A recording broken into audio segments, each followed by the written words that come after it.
Hello बच्चों, welcome to PCM वाले Modi sir. तो हमने केमिस्ट्री की 11th की सीरीज चलाई थी जिसमें हमने फर्स्ट चैप्टर शुरू किया था, some basic concept of chemistry. उसमें हमने मैटर के बारे में पढ़ा था। मैटर की 3 स्टेज पढ़ी थी, सॉलिड, लिक्विड, गैस। और उसके बाद हमने पढ़ा था कि प्योर सब्सटेंस क्या होता है। उसके बाद हमने एलिमेंट और कंपाउंड के बारे में पढ़ा था। तो बेटा आज हम पढ़ेंगे गैस लॉस के बारे में। गैस लॉस, ठीक है। तो जो इसमें गैस से रिलेटेड लॉज दिए थे मेरे को ना, तो कुछ एक जो हमारे पास इसमें साइंटिस्ट रहते हैं, जैसे एंटोनी लेवोइसर, जोसेफ प्रोस्ट, और मेरे पास जॉन डाल्टन, और मेरे पास जो रिचर्ड, उन्होंने क्या है गैस लॉ दी। तो जो मेरे पास जो पहला लॉ आता है गैस का, फर्स्ट लॉ आता है law of conservation of mass. Law of conservation of mass. अब ये जो लॉ दिया था, ये दिया था बेटा किसने? एंटोनी लेवोइसर ने। किसने दिया था? एंटोनी लेवोइसर, ठीक है। तो बेटा इसने ये लॉ दिया था। इसने क्या बोला? इसने इसने सिंपल बोला कि ना तो मास को बढ़ाया जा सकता है, ना मास को डिस्ट्रॉय किया जा सकता है। लेकिन एक चीज हो सकती है, मास को हम कन्वर्ट कर सकते हैं। किसमें? वन फॉर्म से अनदर फॉर्म में, ठीक है, in the form of energy. तो इसने क्या बोला? सिंपल बोला इसने, it state that it state that the mass of the reactant is equal to the mass of product। मतलब किसी अगर केमिकल रिएक्शन में जो रिएक्टेंट का मास होगा वो बराबर होगा किसके? मास ऑफ द प्रोडक्ट के, ठीक है। फॉर एग्जांपल, जैसे मान लो मेरे पास कार्बन प्लस ऑक्सीजन से क्या बनता है? मेरे पास कार्बन डाइऑक्साइड बनता है, ठीक है। एक रिएक्शन है, कार्बन प्लस कार्बन का एक एटम, ऑक्सीजन के 2 एटम मिलकर क्या बनाते हैं? मेरे पास कार्बन डाइऑक्साइड बनाते हैं, ठीक है। तो ये मेरे पास क्या है? यहाँ पे क्या है? रिएक्टेंट है। और ये मेरे पास क्या है? ये मेरे पास प्रोडक्ट है, ठीक है बेटा। अब देखना, रिएक्टेंट साइड अगर मैं बात करूं तो कार्बन कार्बन का एटॉमिक नंबर क्या होता है मेरे पास? कार्बन का एटॉमिक नंबर होता है बेटा मेरे पास 6। कार्बन का एटॉमिक नंबर कितना होता है? 6, ठीक है। अब जब भी हमने एटॉमिक मास या मॉलिक्यूलर मास निकालना होता है, उसके लिए हम आगे पढ़ेंगे बेटा। जब हम जाएंगे कहां पे? मोल कॉन्सेप्ट पे जाएंगे, वहां पे बताऊंगा कि मॉलिक्यूलर मास कैसे निकालना है, सारी चीजें, ठीक है। यहाँ पे आप समझ लो कि कार्बन का एटॉमिक नंबर 6 होता है, इसका एटॉमिक मास कितना होता है? 12, ठीक है। यहाँ पे ऑक्सीजन का एटॉमिक नंबर क्या होता है मेरे पास? ऑक्सीजन का एटॉमिक नंबर होता है मेरे पास 8, तो इसका मास कितना होता है मेरे पास? 16, ठीक है। अब देख लो बेटा, यहाँ पे मेरे पास कार्बन कार्बन का मास कितना आएगा मेरे पास? 12, ठीक है। प्लस ऑक्सीजन का मास कितना होता है? 16। और कितने एटम है ऑक्सीजन के? 2 है, ठीक है। तो 16 टू जा कितना हो जाएगा मेरे पास? 32। तो यहाँ पे ऑक्सीजन का मास कितना हो गया? 32। अब सेम इस साइड भी देखो आप, कितना है मेरे पास? कार्बन का मास कितना होता है? 12 प्लस ऑक्सीजन का कितना होता है? 32। अब इसको अगर मैं जोड़ू तो कितना बन गया मेरे पास? ये आ गया मेरे पास यहाँ पे 44 ग्राम। और इस साइड भी कितना आ गया मेरे पास? 44 ग्राम। तो ये बोलता है डालो, देखो, mass of the reactant is equal to the mass of the product. उस टाइम जो एंटोनी लेवोइसर साहब ने ये लॉ दिया था मेरे को, ठीक है, उसने क्या बोला था कि मास ऑफ द रिएक्टेंट बराबर हो जाएगा मास ऑफ द प्रोडक्ट के। लेकिन अब इसका जो लिमिटेशन था, ये न्यूक्लियर रिएक्शन में ये वैलिड नहीं होता है। न्यूक्लियर रिएक्शन बोले तो जो बेटा वो एटम बॉम्ब बनते हैं ना, न्यूक्लियर फिजन, न्यूक्लियर फ्यूजन। हमारे जो आइंस्टाइन जी थे उन्होंने भी दिया था, क्या बोला था? उन्होंने इक्वेशन दी थी, is equal to mc squared, कि एनर्जी को हम मास में भी कन्वर्ट कर सकते हैं, मास को एनर्जी में भी कन्वर्ट कर सकते हैं, ठीक है। तो ये जो लॉ है, ये लॉ न्यूक्लियर रिएक्शन के लिए वैलिड नहीं होता है, ठीक है। सिंपल चीज समझ आ गई, ये चीज law of conservation of mass किसने दिया था? एंटोनी लेवोइसर ने। इसने क्या बोला था कि mass of the reactant is equal to the mass of the product, ठीक है। देखो यहाँ पे सिंपल, रिएक्टेंट का मास कितना है मेरे पास? 44 ग्राम। प्रोडक्ट का भी कितना है मेरे पास? 44 ग्राम। बस न्यूक्लियर रिएक्शन के लिए वैलिड होता है, क्योंकि बेटा जब न्यूक्लियर रिएक्शन होती है तो उसमें से जब मेरे पास रिएक्टेंट साइड से जब रिएक्शन होती है और मेरे को जो प्रोडक्ट मिलता है तो उसके बीच में से कुछ मास वहां से गायब हो जाता है, और वो मास किस में बदल जाता है, एनर्जी में बदल जाता है। इसीलिए तो हमारे को देखो जब एटम बम फटता है तो रेडिएशन निकलती है उसमें से, इतनी दूर दूर तक रेडिएशन जाती है। ठीक है, समझ आई ये चीज। तो ये बोलता है मेरे को law of conservation of mass. ठीक है, अब जो मेरे पास नेक्स्ट लॉ है, मेरे पास इसके बाद जो नेक्स्ट लॉ है,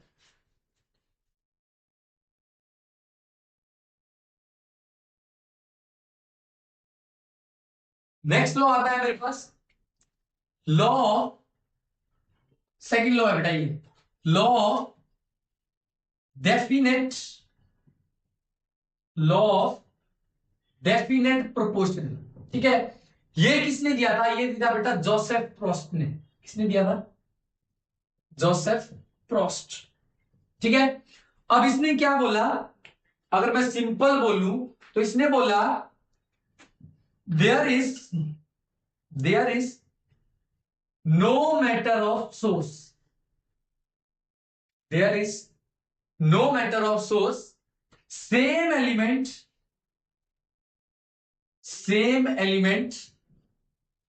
contains same ratio by mass, same element contain same ratio by mass। ठीक है, अब यहां पे इसने बोला कि सोर्स मैटर नहीं करता है, यहां पे क्या है, सोर्स मैटर नहीं करता है, अगर उसमें जो सेम एलिमेंट है उनका जो रेशियो होगा बाय मास वो कैसा आएगा, सेम आएगा मेरे पास। अब इसको कैसे समझाएं, फॉर एग्जांपल, अब इसमें जो एग्जांपल है, मान लो फॉर एग्जांपल मेरे पास क्या है, रेन वाटर है। ठीक है, और क्या है मेरे पास, और मान लो आप रिवर वाटर मान लो, मेरे पास क्या है, रिवर वाटर, और क्या है मेरे पास, मान लो टेप वाटर मान लो। ठीक है, एक साइड मेरे पास क्या है, जो बारिश का पानी है, एक साइड क्या है मेरे पास, नदियों का पानी है, एक साइड मेरे पास क्या है, नलके का पानी है। अच्छा बेटा, पानी का सूत्र क्या होता है, को तो पता है जी, H2O होता है। ठीक है, पढ़ते आ रहे हैं हम बेटा, 6th 7th 8th 6th से शुरू हो जाता है या 7th में साइंस में H2O आ जाता है मेरे पास। ठीक है, तो वाटर का मेरे पास जो फॉर्मूला है क्या होता है, H2O। ठीक है, यहाँ पे भी सेम क्या होगा मेरे पास, H2O, यहाँ पे भी क्या होगा मेरे पास, H2O। ठीक है, अब देखो यहाँ पे सोर्स मैटर नहीं कर रहा है, चाहे मेरे पास रेन वाटर है, चाहे मेरे पास रिवर वाटर है, चाहे मेरे पास टैप वाटर। देखो यहाँ पे हाइड्रोजन और by mass, ratio by mass, देखो हाइड्रोजन का जो एटॉमिक मास होता है वो 1 होता है, यहाँ पे कितने एटम है, 2 है, तो इसका मास कितना हो जाएगा, 2।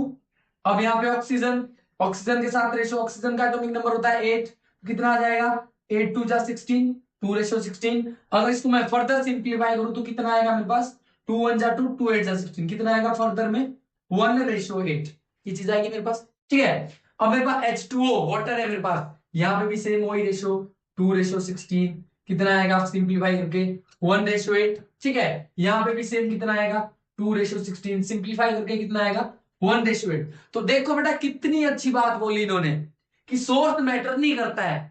ठीक है, चाहे कोई सा भी सोर्स हो, यहाँ पे देखो एग्जांपल, कितना अच्छा एग्जांपल है, मेरे पास रेन वाटर है, चाहे रिवर वाटर है, चाहे मेरे पास टेप वाटर है। ठीक है, इनके जो मास का रेशियो है तो H2O ही होता है ना, तो की बात है ना, H2O ही होता है बेटा सूत्र पानी का, कुछ और चीज होती है।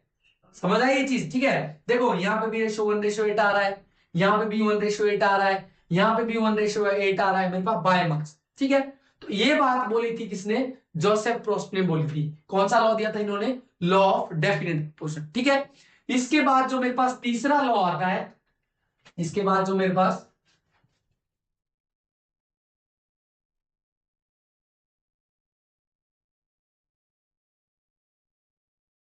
इसके बाद जो मेरे पास तीसरा लॉ आता है, मेरे पास थर्ड लॉ आता है मेरे पास, लॉ ऑफ मल्टीपल प्रोपोर्शन। कौन सा आता है, लॉ ऑफ मल्टीपल प्रोपोर्शन। ये दिया था बेटा हमारे को किसने, जॉन डाल्टन ने। किसने दिया था, जॉन डाल्टन ने। एमसीक्यू में पूछ लेता है बेटा क्वेश्चन कि ये लॉ, इन लॉ में से किसने ये लॉ दिया था। ठीक है, तो इसने क्या बोला, जॉन डाल्टन ने क्या बोला मेरे पास, इसने बोला कि when two elements are combined, when two elements are combined to form two or more than two compounds,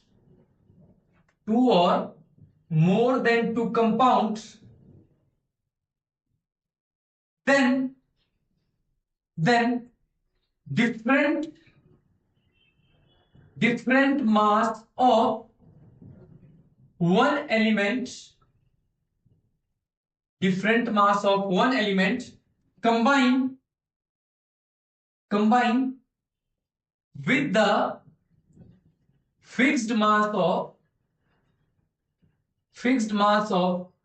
element, combine with the fixed mass of other element, bears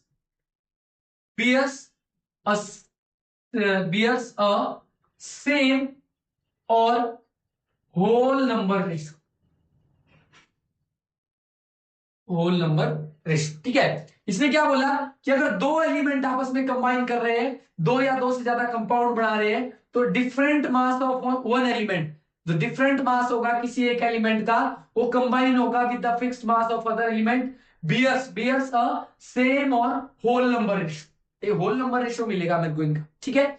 अब देखो फॉर एग्जांपल, अच्छे से समझना, मेरे पास कार्बन प्लस ऑक्सीजन से मिलके क्या बनता है मेरे पास, एक तो बनता है, क्या बनता है बेटा, कार्बन मोनोऑक्साइड, ठीक है। और कार्बन प्लस ऑक्सीजन से मिलके मेरे पास क्या बनता है, CO2 भी बनता है, ठीक है। अब अगर मैं यहां पे बात करूं, देखो कार्बन मोनोऑक्साइड की अगर मैं बात करूं, कार्बन का मास 6 2 जा 12, ऑक्सीजन का कितना होगा मेरे पास 8 है, 8 2 जा 16 आ गया मेरे पास। अब अगर मैं इसकी, देखो दोनों सेम एलिमेंट है, ठीक है, दो एलिमेंट कंबाइन कर रहे हैं और डिफरेंट प्रोडक्ट बना रहे हैं मेरे पास, दो या दो से ज्यादा प्रोडक्ट बन रहे हैं ना, ठीक है। अब यहाँ पे क्या आएगा मेरे पास, कार्बन का एटॉमिक नंबर क्या है, CO2 में बात करूं मैं, कार्बन का एटॉमिक नंबर क्या है 6, 6 2 जा कितना हो जाएगा 12। इसका रेशो ऑक्सीजन के साथ, ऑक्सीजन का एटॉमिक नंबर क्या है मेरे पास, क्या होता है 8 होता है, 8 2 जा 16, कितने एटम है 2, 16 2 जा 32, ये आ जाएगा मेरे पास, ठीक है। अब अगर मैं इनके रेशो की बात करूं बेटा, अगर मैं इनके रेशो की बात करूं, इनके रेशो कंबाइन की, देखो यहाँ पे देखो कार्बन का क्या है मेरे पास, कार्बन का यहाँ पे भी 12 है और यहाँ पे भी क्या है 12, देखो फिक्स्ड मास, टू और more than two, then different mass of one element. देखो यहाँ पे ऑक्सीजन का मास कितना है 16 है और यहाँ पे ऑक्सीजन का मास कितना है 32 है, combine with the fixed mass of other element. Carbon का तो देखो दोनों में फिक्स्ड मास है, ठीक है। तो जो इनका रेशो आएगा मेरे पास, इनका रेशो दोनों का, देखो 12/16 अपॉन किसके साथ 12/32, ठीक है। इनका रेशो ले रहा हूं मैं, देखो होल नंबर रेशो में आ जाएगा मेरे पास, 12 से 12 कैंसिल, ये 32 कहां जाएगा, ऊपर जाएगा, तो मेरे पास क्या आया 32/16 आया। अब इसको भी देखो, ये कटेगा किससे, 2 से जाएगा, तो क्या आएगा मेरे पास 2:1। देखो सिंपल होल नंबर रेशो मिला मेरे को, सेम और होल नंबर रेशो मिला मेरे को, ठीक है, मिली ये चीज, ठीक है। तो ये बोलता है बेटा, ये लो क्या बोलता है कि दो एलिमेंट जब आपस में कंबाइन हो रहे हैं और दो या दो से ज्यादा कंपाउंड बना रहे हैं, तो जो उनके रेशो, उनके जो मास का रेशो होगा वो मेरे को होल नंबर में मिले, ठीक है। और ज्यादा, इससे ज्यादा सिंप्लीफाई तो मैं कर नहीं सकता हूं, ठीक है। समझ आया ये लॉ क्या बोलता है ये, ठीक है बेटा।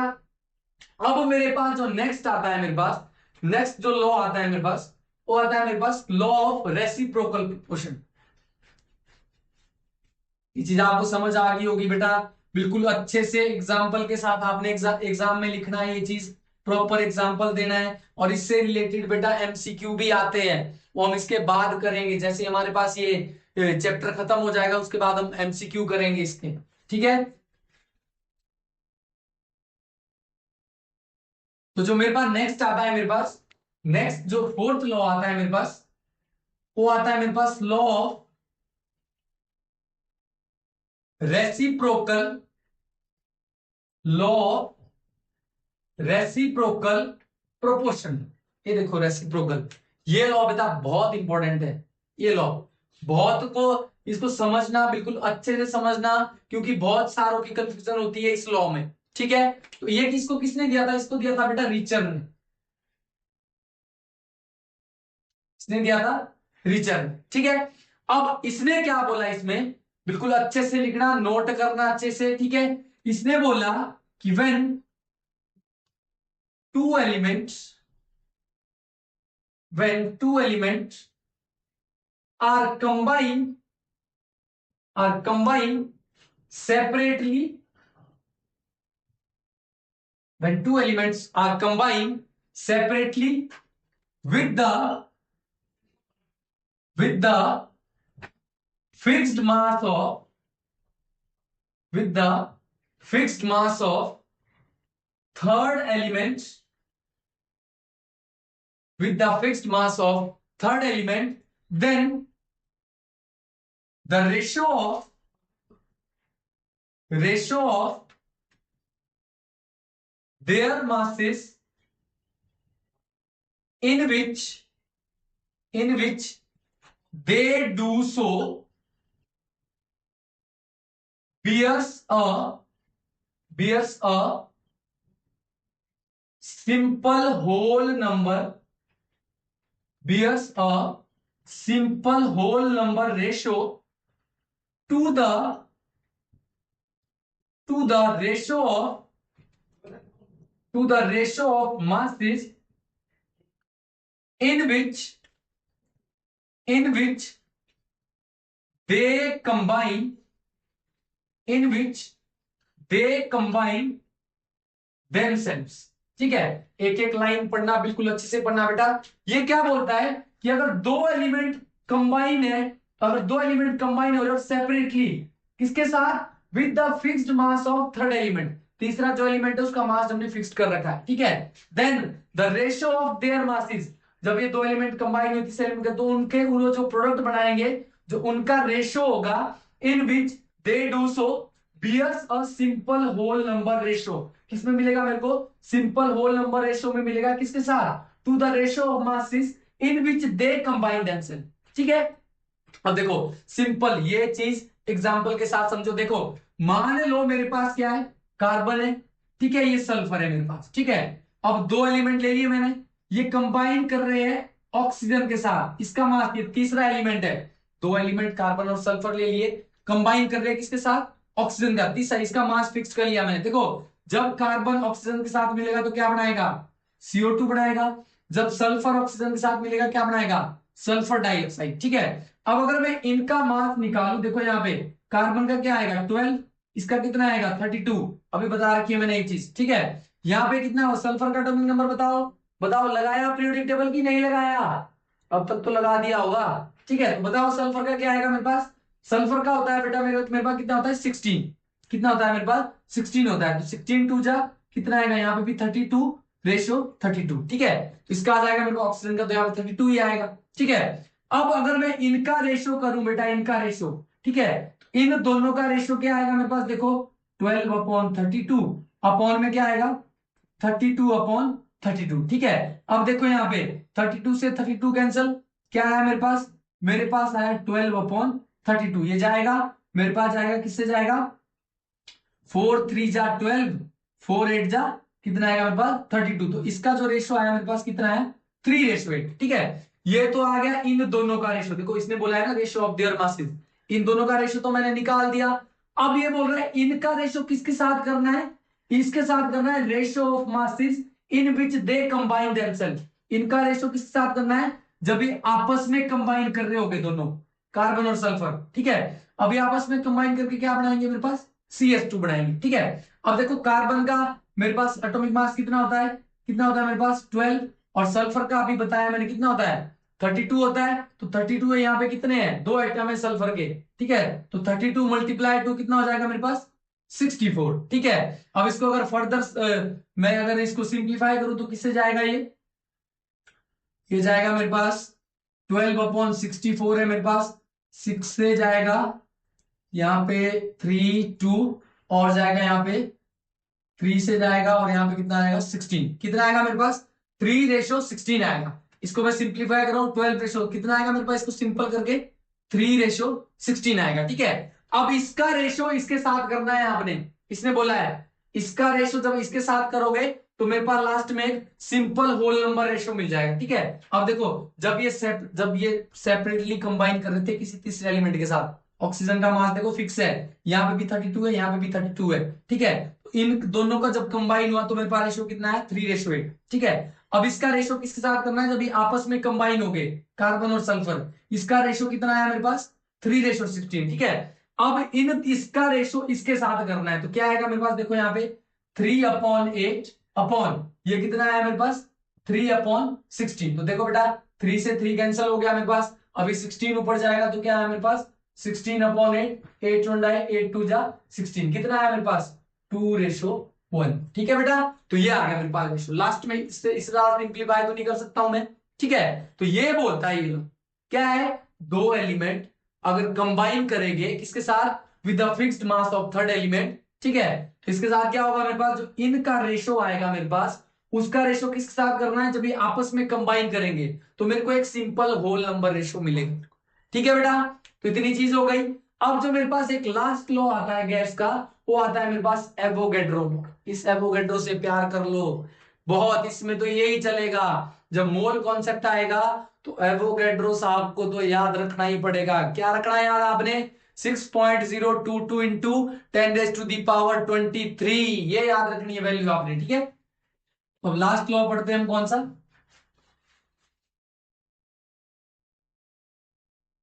मेरे पास जो लास्ट लॉ आता है इसका, वो आता है मेरे पास एवोगैड्रो लॉ। कौन सा आता है, एवोगैड्रो लॉ, ठीक है। ये किसने दिया था, एवोगैड्रो ने दिया था, ठीक है। अब इन्होंने क्या बोला, ये लॉ बेसिकली किसके लिए था, गैस के लिए था बेटा, ठीक है। इन्होंने क्या बोला कि when the same condition of when the same condition of temperature and pressure or other physical condition or other physical condition, then the volume of then the volume of all gases then the volume of all gases contain equal number of molecules, ठीक है। बिल्कुल इसने आसान सी बात बोली, इसने क्या बोला कि अगर मेरे पास टेम्परेचर और प्रेशर और अगर कोई सी भी फिजिकल कंडीशन कांस्टेंट है, सेम है, तो मेरे पास जो वॉल्यूम होगा किसी भी गैस का, वो कंटेन उसमें क्या है, जितना वॉल्यूम होगा उसमें इक्वल नंबर ऑफ मॉलिक्यूल्स हो गए मेरे पास, ठीक है।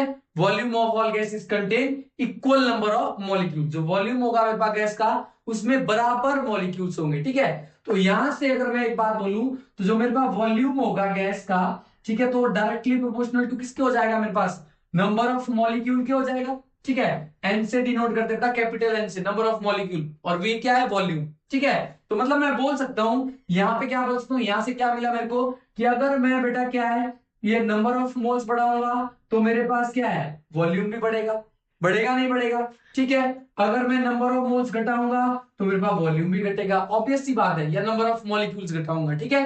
तो अब देखो सिंपल सी चीज है बेटा, देखो इस डब्बे में मान लो शुरू में कितने हैं, मेरे पास 5 मॉलिक्यूल है, ठीक है। अब इसमें अगर मैं बढ़ा दूं कितने, 6 7 8 कर दूं तो बढ़ाना वॉल्यूम, देखो वॉल्यूम बढ़ा, ठीक है, समझ आई ये चीज, ठीक है। अब यहां से क्या हुआ, अगर इसका मैं एग्जांपल बताऊं आपको, आपने ये चीज जरूर नोट करके रखनी है बेटा अपने पास, ये वाली चीज, ठीक है, ये इसका मैथमेटिकल है, ठीक है। अब यहां से अगर मैं एग्जांपल बताऊं, मान लो फॉर एग्जांपल हमारे पास एक छोटा सा डब्बा है, ये डब्बा है हमारे पास, ठीक है, इसमें गैसेस भरी हुई है, ठीक है, इसमें गैसेस है, मान लो इसका जो वॉल्यूम है कितना है मेरे पास 100 ml, ठीक है, इसका वॉल्यूम कितना है 100 ml है। अब मेरे को नहीं पता इसके अंदर कितने मॉलिक्यूल्स, ठीक है। अब मान लेता हूं मैं कि मेरे पास 100 ml में कितने वॉल्यूम है, कितने मॉलिक्यूल है, y मॉलिक्यूल है, ठीक है। 100 ml में कितने y मॉलिक्यूल है, ठीक है। मान लो इसके अंदर कौन सी गैस है, कार्बन डाइऑक्साइड गैस, ठीक है। कितने मॉलिक्यूल है मेरे पास, y मॉलिक्यूल है, ठीक है।